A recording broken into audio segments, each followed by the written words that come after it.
Imagine your older sister walking out the door and never coming back. Imagine waiting days, weeks, years, and now decades without knowing what happened, without justice, and without closure. This is the reality for our guest today, Melissa, whose 13-year-old sister, Deanna, vanished in 1990. For 35 years, Deanna's story has been one of unanswered questions. We're going to talk about why her case still matters and why we can't let her be forgotten. Hello, everybody. Thank you for tuning in to another episode of the Veteran Lifestyle Magazine podcast. Today, I have a very special guest, one of my very besties, Selena Konmacki.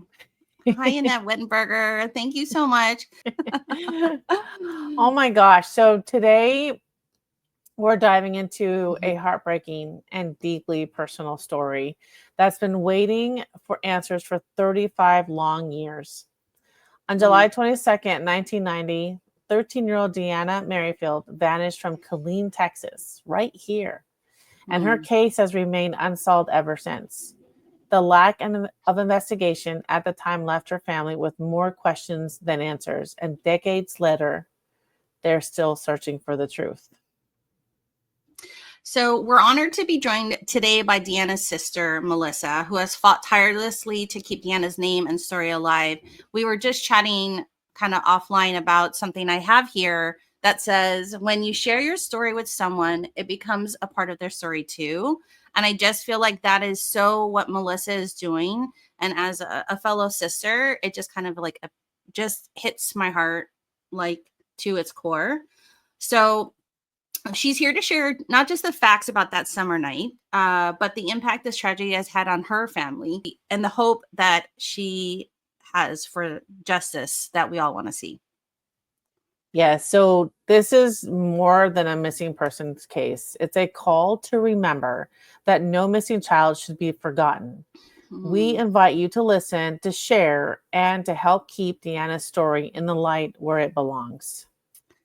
Yeah, we are going to bring our Melissa up, and I just want to make sure I share this before we do that. Is Annette and I, why I'm here, and kind of like why cases like this or stories like this we're drawn to. Yeah, so my daughter grew up watching NCIS, Criminal Minds, and we're so drawn to it, right? But the funny thing is that she went off to college and she received her bachelor's and her master's degree in criminal justice because she saw, even though it was a TV show, we knew that there were real stories out there that were not solved, right? And so we have her father-in-law is a retired Houston PD. Her husband is currently going through the Houston PD Academy. My son is looking at becoming a Killeen PD. So this is really something that we don't take lightly. These stories that are not, that are brushed over, that are forgotten about, whatever the case is, that is not something that, like I said, that we take lightly. And so it's very instilled into our hearts and our minds. And so when I happened to come across the vigil for Deanna, I stopped everything and I immediately reached out and said, I'm so sorry I can't attend, but what can I do when I come back from being out of town? And we connected and we talked, and I said, we have to. And if you are willing, could we please share this story in other ways? And so this is how it came about. No, I mean, and like you, I mean, my grandfather is a retired Honolulu police detective, right? And I mean, that's where I grew up in Hawaii. And it wasn't that part, but it was like while he was retired and just growing up, I would sit with him and we would watch Law and Order. And it wasn't like you said, like the entertainment of the show, but it was actually watching my grandfather be so like just kind of always like, you always have to be diligent and watch and see how you can always help. Right. And I just kind of always remembered that, and so I think I watch Law and Order, not to like watch, but just to learn. Yes. So I can say like, oh, I can be better outside to do this. And so I think, getting to speak with Melissa today is kind of, again, we've told her this, it's just an honor for her to say yes to speaking, here with you, Annette, and letting me be a part of that conversation. I wish my grandfather was here so he could say, let's ask Melissa if they did this and Right. this and this, you know what I mean? Because he was a very quiet man, but he was always thinking of here. So I guess without further ado, right, Annette? Right. Let's bring Melissa up. Stage, remove the stage. Hi, Melissa. Hi. Welcome. Thank you so much for having me. No, we are so honored. So honored. Absolutely. Yeah. I'd like to begin with you sharing a little bit about Deanna, who she was, her personality, what she loved to do, like how is she as a person? Mm-hmm. So growing up, Deanna was my older sister. I'm one of four girls. Deanna also has a twin sister and our oldest sister. To me, Deanna was, when we were young, girly, very girly. Our grandmother called her Prissy. We would, play with Barbies and she loved watching She-Ra, Princess of Power. And as we got older, she liked being outside, exploring. I wouldn't say necessarily a tomboy, but she loved to explore. We would explore the creeks nearby, and she loved riding her bike. She was really, really smart. She was in the gifted program and really good at reading. So, yeah. And Deanna sounds like her and I would have been watching She-Ra after school and trying to find like that right sword, you know what I mean, yes. to kind of go up. So I love that about her. I was thinking about how I used to play in the creek and collect tadpoles. Yes, I would never do that. Yeah, I would never do that now. But I was invincible. Like, yes. Somebody reminded me on social media that we used to take bologna and yarn and fish for crawdads in the creek, and then we would race them. Okay. Never ate them, just raced them. That's so funny. How fun.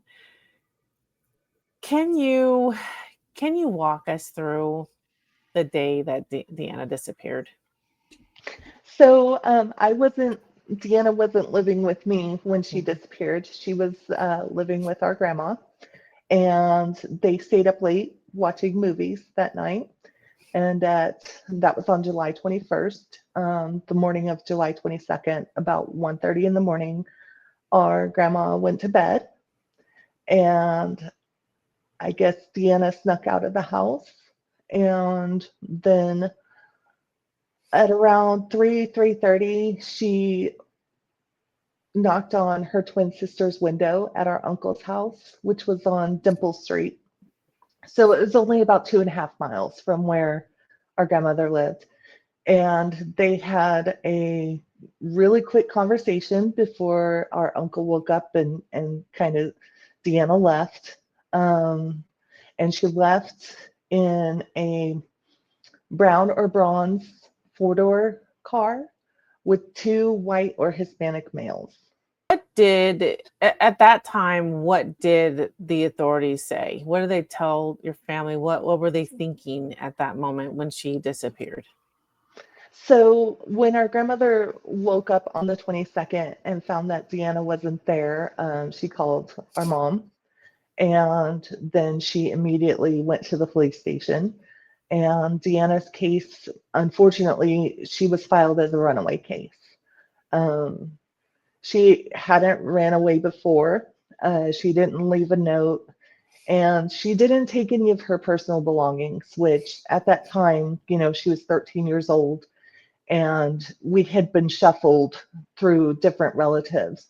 So those things that you have with you are things you're going to take with you, because that's all you have, really.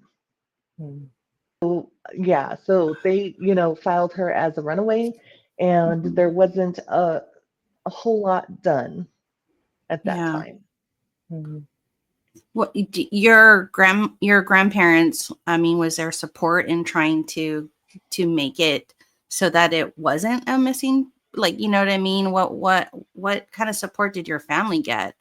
So, our grandmother, I think people at the time thought maybe she did run away because things were so kind of tumultuous. And so there wasn't a whole lot of action. Our mom and our stepfather really didn't do anything. Our mom was in and out of the hospital. She was an alcoholic. Um, so there wasn't, she didn't do anything. And our grandmother, there just wasn't a whole lot. Runaways were treated a lot differently. So no media attention, there weren't like posters printed and distributed, nothing like that. I'm so sorry, because it's like those are those critical moments, right? That you say you have to take action very quickly. Right. And I'm sure that's so frustrating for you now as an adult, kind of seeing how that played out. Right, right. I kind of wish that no child was ever Right, filed as a runaway. right. I think it's easy to treat the disappearance differently when they're filed as a runaway. And in my opinion, if a child is missing, no matter how it happened, that child needs to be found immediately. If they ran away, we can sort out why later. Yeah, that's such a true statement. I agree. Can I, if I may ask, and I know it's not in the set of questions, but were you as a young child after that, were you able to travel to Colleen? All born and raised in Killeen, Okay, and yeah. got Um, it.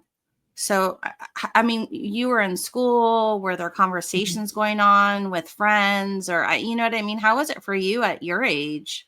Um, So I was 11 when she mhm. went missing. Um, and again, it was, Deanna ran away from home.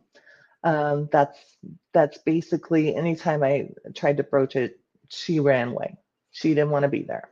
As far as like school, I think it was like a English teacher or something like that.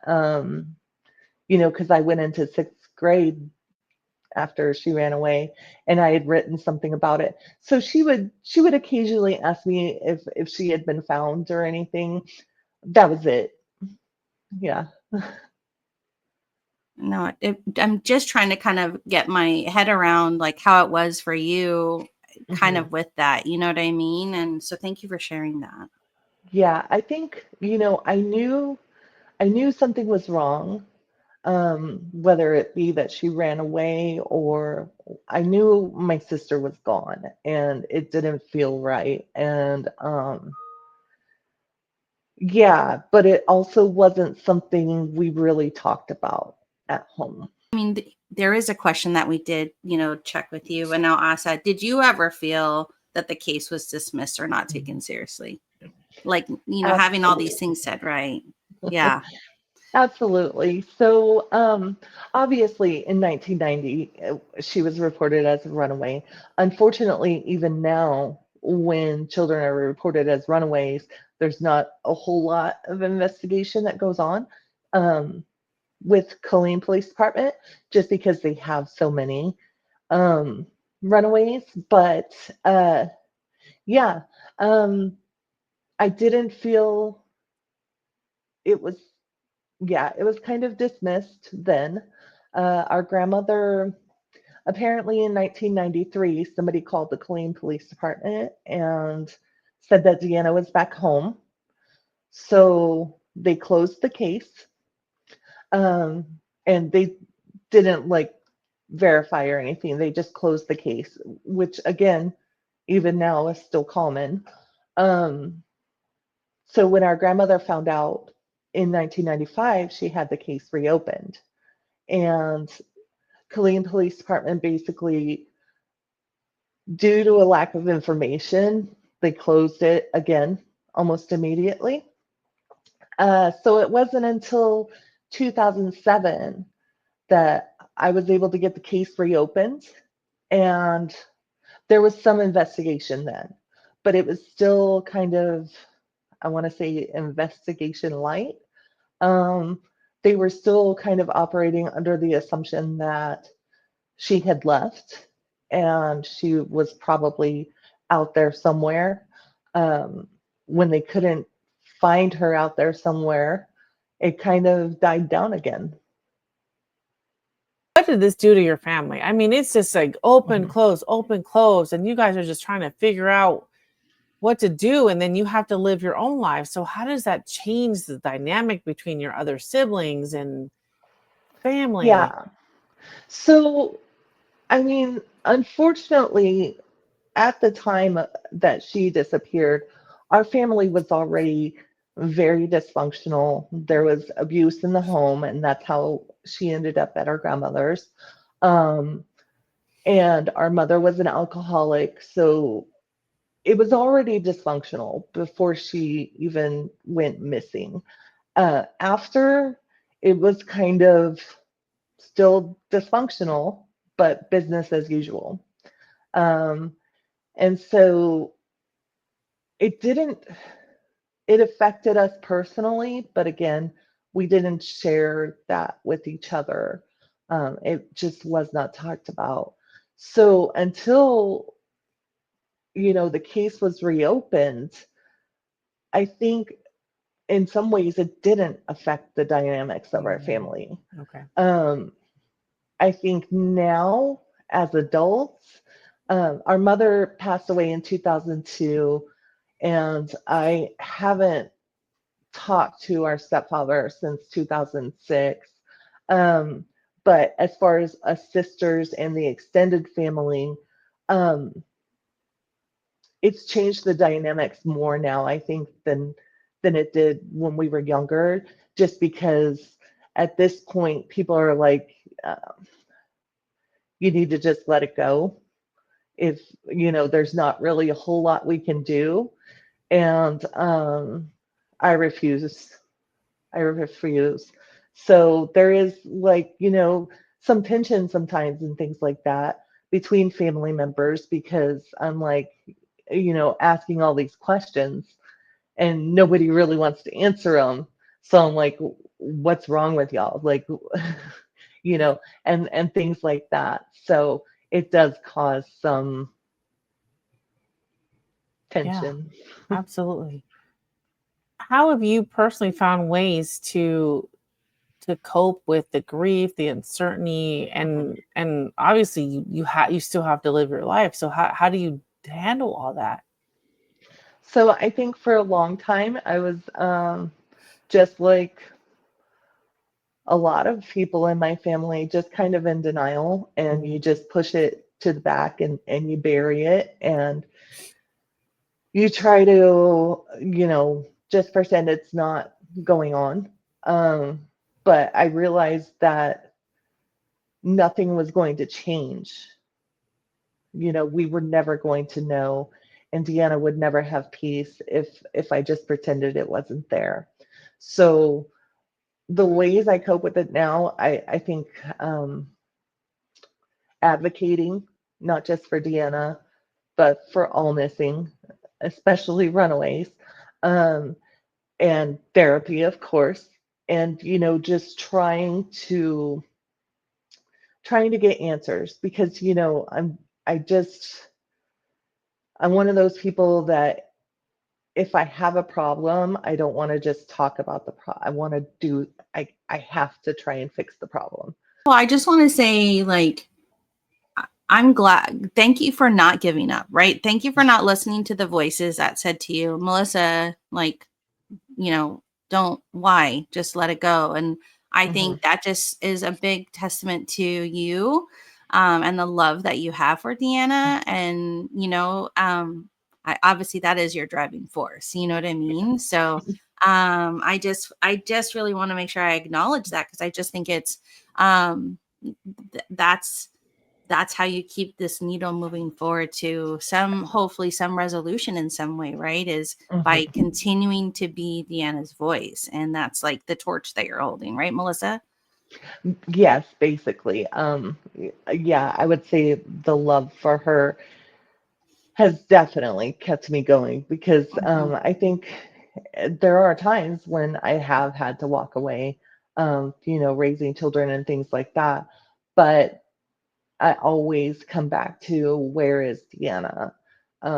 Just because I can't imagine ever just having someone you love leave and never doing anything about it. If I can, may I ask, like, because I have no idea about the justice system, but like, are you able to reclassify Deanna's case not Mm, to be a runaway case and to be maybe obviously mhm. something a little bit with greater, you know what I mean? I have no idea Yeah. how that works. And So I get mixed signals with that. Some of the detectives call her missing. Some still refer to her as a runaway, and some say missing, endangered. I think that's something they have to do, Mm. but yeah, I'm not. I know it can be done. I'm just not sure of what the steps are to do that. I have a classmate that he just kind of retired from his police career in Hawaii, and he was doing a like a segment part of the police department where it was about missing and stuff like that. And I definitely want to ping him with this and say, hey, like, but it's kind of crazy how things vary from state to state, right? Or even from Yeah. county to county, I imagine. Absolutely. Yeah. So, Yeah. let's just I guess here I'm going to jump into this question, but how has the internet and the social media Mm. change your Mhm. ability to kind of keep this story, I mean, like I said earlier, right, give this more legs and a voice to Mm. helping reach more people?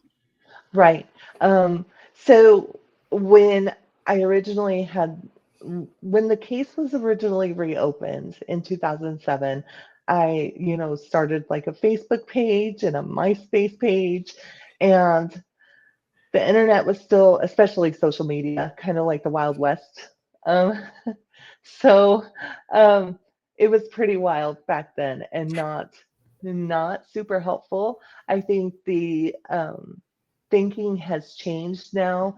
There's a lot more people who want to um, share posters, missing person posters, and share information about missing people. So it has been really, really helpful nowadays, connecting with podcasters and even just media in general.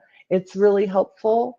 I'd say it's helpful in getting like the local community who, for the most part, had no idea about Deanna and still doesn't really have know about Deanna and know about her story. So I think social media has really helped in that way. That's good. Mhm. I was just watching a show and I was talking to Annette about it, and just it was about like a DNA project, and just even how Mhm. DNA plays such a big part in helping cases now, Yeah. and this organization is all volunteer based, and Mhm. it's that drive to help, right? That drive to help. And I feel like Right. the social media, I mean, I love what Annette does because she loves to she, other than you, Melissa, and that is probably the biggest advocator that I know in my life. She really just truly loves to ensure that she cannot sleep at night if she Mhm. thinks she can do something, and so I appreciate that the social media can be a big part of this for you Mhm. now, as well as a tool. um have you connected with anybody online that has really helped, like, push the story for Absolutely. you? Yeah. Yeah. So, you know, last fall, I was trying to figure out what I could do to try and push her story more. and I was able to do a couple of podcasts, but I was still looking for more. So, beginning of this year, I found a conference called Advocacy Conference, and it was the first year that it happened in March. And basically, their goal was to get families of missing people together and kind of show them what they can do for their missing loved ones. And but there was also, like therapy dogs on site and yoga. And so that advocacy conference was a complete game changer for me Mm. in how to communicate with detectives and how to communicate with, podcasts and media, and how to organize things like a candlelight vigil, because one of the creators of the advocacy conference, Whitney St. Andre, she's the one who helped me put together Deanna's vigil. And thank goodness she was there, because it would not have gone off if she wasn't there. So it has been amazing and also infuriating that there are so many people in the same shoes that we're in. Um, but I love being able to speak to them. It's like a different language that only people who have a missing loved one can know. Yeah. And so being able to speak kind of our language is really, really helpful. I'm so glad you found that, because it is hard to find someone that even listen, Hmm. and not push you to the side, but it has a whole community of those, which, like you said, is infuriating, because why is there even a community of people that are still Right. have people missing in their life, but you have an advocate that can just really help you when you can't even think anymore. Because I Right. can't, right? I Right. can't, I can't imagine, but you have that person, and I'm so glad she was able to help you put that vigil together, because I saw that. I was like, wow. Wow. Yeah. Yeah. So I'm glad you have that.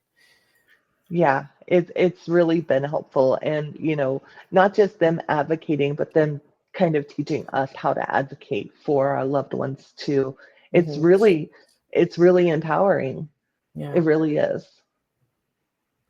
Is there anything that you can share regarding what is currently happening with Deanna's case? So I will say there is a detective with Killeen Police Department Okay. who I adore, and he's been looking at her case basically off the clock Oh, when he doesn't have other cases assigned to him. And he has done, I think me and my husband were looking. The first time we heard from him was at the beginning of April. So 4 months ago. He has done more for Deanna in the 4 months that he's been working it on his off time than anyone else had. And so that has really, really helped to see movement, to see things being done. We had he coordinated our first organized search for Deanna, the first search in 35 years. Things like that. So that has been super helpful. And then also private investigators for the missing, which is a nonprofit investigation firm, has taken her case, and they're actually collaborating with this detective to be able to pull in resources and get things done. And he pulled in, the explorers, and he pulled in Crystal Fields from Teen Texas Canines. She came with her Yeah. dogs, who are adorable. Wow. And yeah, it was we didn't, it was kind of an elimination, like, okay, this nothing happened here, Hmm. but just to see things finally being done Yeah. is amazing. Yeah. I Gosh, bet. it's wild just to like know that. I mean, we had to wait for this man to be born, go through his training Hmm. in the field, you know what I mean? So that Yeah. his passion can show up for you, Melissa, and your family to be part of Right. this journey, right? And Yeah. Yeah. Ooh. There's a lot of cards that just kind of had to fall into place, and finally, after 35 years, they're falling into place. Yeah. Thank God. I mean, you let him know if he needs like people, me and Annette, we're right here. We'll Yeah. do whatever. We're coffee go-getters. That's all we need. We're all we need. researching, we're volunteers to the core. So Yeah. you let this man know he doesn't have to do it by himself late at night. We'll Okay. DoorDash and we will help, because we'll keep the fuel going for him as well, because that's definitely like a new driver to help you kind of breathe a little bit, I'm sure. Right. Yeah. Yeah. Oh man. Definitely. I can't Woo. how I can't imagine how you felt out there, because you showed me a picture and I just like I did the emotions while you were there during that search. Like what was I can't even, Um, you know, it's funny because by the time that search happened, me and my husband had moved to New Mexico, and we drove there to do it, and on the drive there, we're kind of preparing ourselves, for if we do find something, and he's like fully preparing to like for me to be super emotional and super sad, and things like that, and we were kind of making up a game plan beforehand just in case. And once we got out there, just to see people out there who also cared and wanted to find Deanna too, I wasn't sad. I was not yeah. sad. It just filled my heart up so much because it had never happened before. Yeah. Do you guys have any more coming up planned? I mean, are there future ones in the works right now for different areas, or, So I think this detective and the private investigators for the missing are working on some more technology type searches, drone stuff and things like that for now. Um, and if we get an idea of stuff that needs to be physically searched, then we'll start planning those. Yeah. Yeah. got it. Hey, look, my husband is a licensed drone operator, and Mhm. I am offering our services, obviously, to help. So just know you have people now, Melissa. He's- Like you tell us, you say, tell them, tell Selena and Annette and her husband to take the drone and fly it here and give some footage to he's your he's guide. Do you know what I officially in mean? he's officially in the voluntold husband group. Yes. Absolutely. Yes. Real quick, I know we hadn't shared this, and I know maybe everybody saw it, but I wanted to share kind of a picture of Deanna Mhm. here. So hold on, let me see if I do this right. Yeah. Just so everybody knows who we're really talking about. I mean, she's just beautiful. You know what I mean? And definitely giving the Shira energy vibes, Yeah. that I know me and Annette would be like, she's a new bestie for sure. Yeah. So but we wanted to I just wanted to make sure I pop this up so that we could kind of also see this, and we'll come back to this after. But Mhm. there's Deanna. This is Melissa's sister. Yeah. This is who we're talking about today. So are there any specific actions that our listeners can take to help by sharing your story, contacting authorities? Like what are you asking for today? So yes, I need more people in Killeen and the surrounding area to know that Deanna's missing. Um, and so sharing her poster on social media. If you want to distribute physical posters, I will have them printed and sent to you so that that can be done. All you have to do is contact me on social media, on her pages or on her website. And then, just talking about Deanna. There, I strongly believe that there are people in that area still that know what happened to Deanna. And, I'm not trying to get anyone in trouble. I'm not trying to go through the whole justice and legal system. I just would like to know where Deanna is. Can you share that location? What can you share so that if people are listening in, they're living in that area, they can go, oh, wait a minute, So in the Colleen area. in Killeen area. Okay. hmm We've all grown up and kind of, even the people Mhm. that still live in the area kind of Yeah. dispersed a little bit. So like Mhm. Colleen, Harker Heights, Okay. Nolanville, Okay. Yeah. things like Got that. it. Okay. Like, or even Belton or Copper's Cove, people may Yeah. know. Okay. Yeah. But yeah, I think there are people that know Sure. what happened. And Right. like I Oh, said, that Melissa, that is like infuriating. Like, just I'm flabbergasted that someone just can't just leave an anonymous tip and say, yes, this is right. what it is, or this Yeah. is what, you know what I mean? This is what I know. I mean, do it anonymously. Like I said, Yeah. I'm not trying, Mhm. I'm not out for revenge. I'm not out for No, justice. I you just just, want your sister back. right. hmm Yeah. Yeah. Okay. It's Annette and I, but we encourage those out there. If you Mhm. do know something really, truly, like, say something, Yes. Right. you know, Mhm. don't just watch and say, maybe somebody else will tell the story that I know. Right. Right. Right. Mhm. And, because it's so, I don't know, do something good for yourself and for humanity, and Mhm. like help a family Mhm. kind of close the loop on this one and get some resolution. Right. I'm imploring you people, whoever you are that knows. Mhm. Um, I mean, oh, that's just because I'm an older sister, Melissa. So I mean, I would be like you. I'd be pounding the doors for my sisters, and Mhm. it's frustrating to know that somebody knows and they just are not Mhm. saying something. So I'm so Yeah. sorry for that, Yeah. honestly. What would you say to Deanna right now if you could speak to her?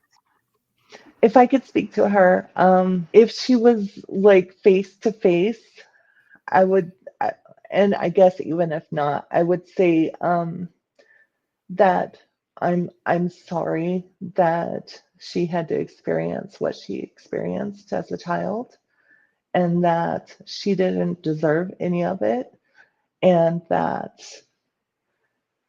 she can come home now because it's safe. Um, it will be okay, and that we miss her, and there are a lot of people that care about her. Thank you. Thank you for that. No. Yep, that's all I'm gonna do is just I'm gonna let that sit on my heart, Yes. Melissa. We did show your website earlier, and I Mhm. just want to bring it back up, and maybe you can share with everybody the website and the information on there that you want them to look at. Yeah. So the website is findingdeanna.com, and it has a lot more detailed information about what was going on in Deanna's life and her as a child before she went missing. And it also has, links to news and podcasts that we have been on. And of course, yeah, the information. There's Bell County Crime Mhm. Stoppers right there. You can submit an anonymous tip. Right. Mhm. But then also there's her basic information you can find on the other websites too. Got it. Okay. Okay. Awesome. So, what would be the best way for people to get information to you? Or do you want them to go to the website, Facebook, or just those links? And so the best way to get information to me is to, social media is obviously, I try to be on there as much as I can. Um, so her Facebook and Instagram are Finding Deanna, Okay. or you can email me at info@findingdeanna.com. Um, or like I said, Crime Stoppers, you can submit an anonymous tip there too.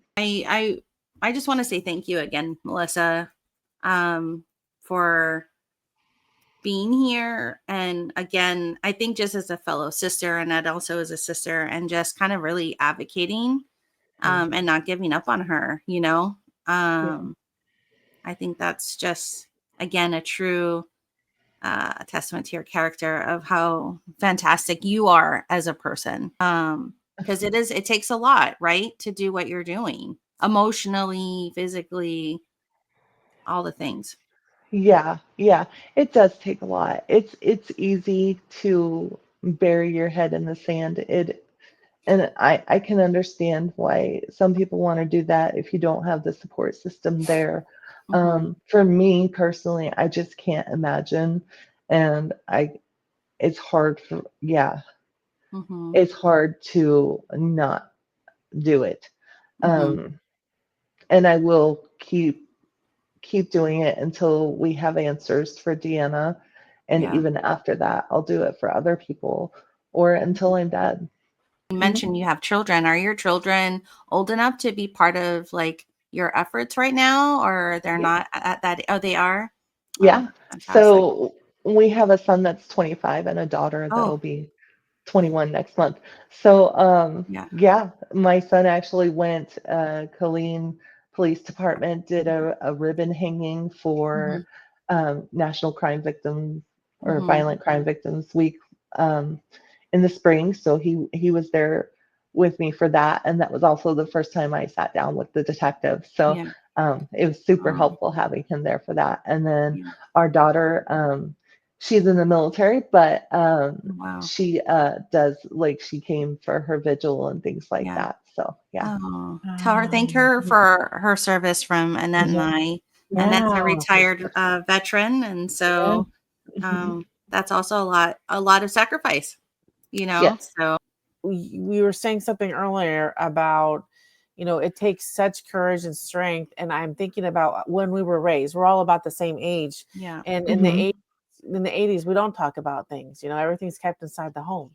And so Right. you could see whatever they want to call us, Gen Xers or whatever, we kind of rule because we are in that generation who don't give up. We are fierce. We use our voice. We, so if you want to make fun of us, people, we're those ones you want to keep around because we have grown up in the 80s. We know what it's Right. like. And yeah, so it shows how you are trying to change. You're trying to make change. You are in that generation, in our generation, that's yeah, not giving up. They don't see how fierce we are, yeah, Right. and Yeah. what, yeah, right. Until, yeah, I think until it's absolutely needed, we're able to keep it kind of tucked away. And then yeah, when it's yeah, time to really show up, um, yeah, we do know how to yeah. get things done. they Hmm. do. For sure.